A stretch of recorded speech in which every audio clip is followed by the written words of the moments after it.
I've been thinking about this multifaceted stigma. It's like I've been solving a riddle from Edward Enigma. Through these words, I try to navigate through the enigma. We've been forced into these specific roles, and it's got us digging our own holes. But there's a different path that I want to pave. I refuse to lie in my own grave. We admire the player, but we judge the slut. We treat her like she's a bitch, a mutt. Guy and girl can sleep with the same amount of people. The guy is a saint, the girl is practically evil. No one sees the log in their own eye. No one throws stones at the guy. But if a girl doesn't put out, she's a bitch. But if she does, she's a slut. What a crazy switch. Yeah, I know this isn't very comfortable for anyone, but fuck being comfortable. I refuse to run. We've created a double standard to which the media has only pandered. How many girls have been slandered as a slut, but put the boys on the pedestal all just because a guy can pull? Well, I'm sick of it, this is bull. She's crying to me about all the judgment, but he's never getting the public's bludgeon. Even if both are completely equal, treated so differently by all of these people. So self-righteous as if they are God, but you all put on a facade because, slut or not, a lot of guys say, yeah, I'd sleep with that hot rod. Hold your tongue because each and every one of us is flawed. And on the opposite end is the virgin guy who fears if he doesn't lose it soon, he might die. Whether or not he's had sex is the measure of a man. It's all about whether he can't or he can. Losing the approval of his peers makes him afraid. And now every time he sees a girl, he only sees her as a means to get laid. It's all about who can hunt. It's dehumanizing, not just being blunt. Like that girl over there is just a new challenge to beat.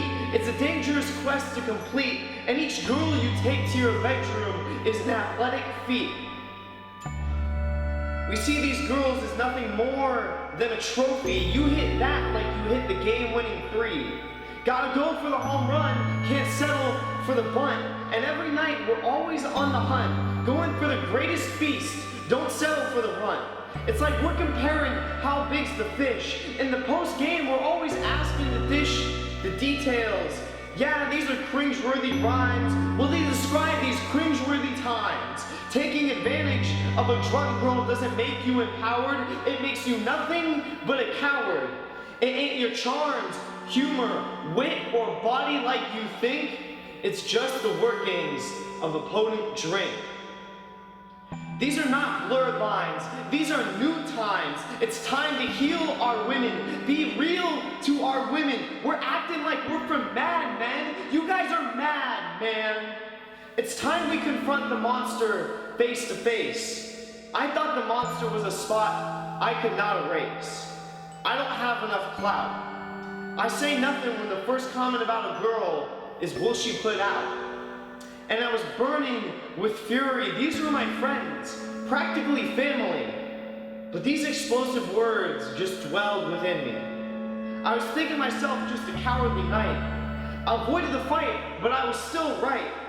These words I write put me in the right. Right? Wrong. I'm not in the light.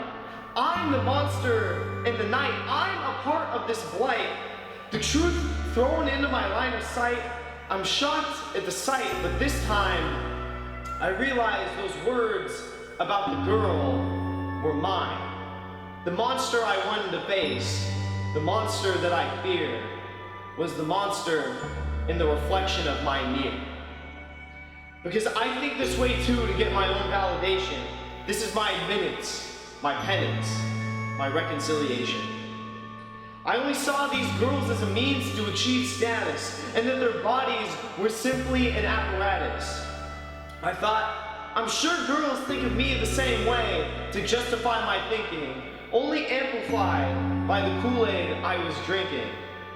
But what if someone treated my sisters this way, or if someone objectified my potential daughter down the road someday? And she's got these crazy expectations resulting in Photoshop transformations. Every boy and girl thinks if they don't look like the fantasy, that they aren't good enough for reality. I realize I no longer like what I see, and that if I want others to change, the change starts with me.